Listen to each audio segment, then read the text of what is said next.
Traffic rules తప్పిన వాళ్ళకు ఏ శిక్ష చేస్తారో తెలుసు కదా. పొద్దంతా ఎండలా నిల్చోబెట్టి ట్రాఫిక్ను కంట్రోల్ చేసే డ్యూటీ ఇస్తారు.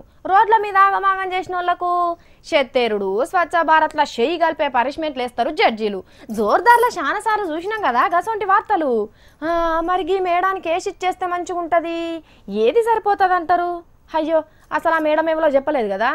గామే దేశాన్ని ఉద్ధరించేందుకు రైతు రుణమాఫీని బంద్ చేయాలని చెప్పింది చూడుర్రి. అరే ఎస్బీఐ బ్యాంకు పెద్ద మేడము అరుంధతి రాయ్ మేడము మరి శిక్షేంది అని అంటారా? వార్తి నుండి అరే రైతులకు రుణమాఫీ చేస్తే తప్పైతుందని అనగానే అరుంధతి మేడాన్ని పిలిచి ఏమన్నా శిక్ష చేస్తున్నారా అని పరేషాన్ కాకుండ్రి. రైతుల మీదకి గింతంత కష్టం రాకుండా మాట కూడా పడకుండా చూసే రోజులు ఇంకా దేశంలో రాలేగాని మహారాష్ట్రలో ఈ మేడం మీద సభా హక్కుల నోటీసులు ఇచ్చిండ్రు. అంటే ప్రజలతోని ఎన్నికై వచ్చిన ప్రజాప్రతినిధులు అదే ప్రజల రుణాలను మాఫీ చేస్తామని ప్రకటిస్తే తప్పైతుందని చెప్పే హక్కు ఈమెకెక్కడిది?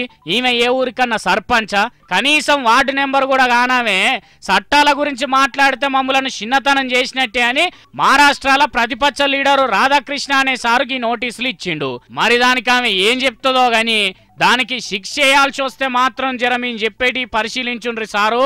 బ్యాంకుకు పెద్ద మేడం కాబట్టి చదువు కూడా పెద్దది కాబట్టి ఒక నెల రోజులు డ్యూటీకి సెలవిచ్చి ఓ మారుమూల ఊరుకు తీసుకుపోయి వరిసేన్ల నడిమేసిన గుడిసెల కూసబెట్టి రైతుల గురించి పొద్దు మాపు పాఠాలు చెప్పుండ్రి సారు. అవ్వా అరుంధతి భట్టాచారి అవ్వా, నువ్వు అద్దాల మేడల్లో కూర్చొని డైనింగ్ టేబుల్ మీద ఏర్కొని తినే బువ్వను బుడదల వండే గీ రైతే వండించిండవ్వా అని గట్టిగా చెప్పాలి సారు. మీ అయ్యవ్వ బతికింది, రేపు నీ పిల్లలు బతికేది గడ్డి తిని కాదవ్వా, గీ రైతు వండిచ్చే పంట తినే అరుంధతవ్వా అని గట్టిగానే చెప్పాలనే అన్న.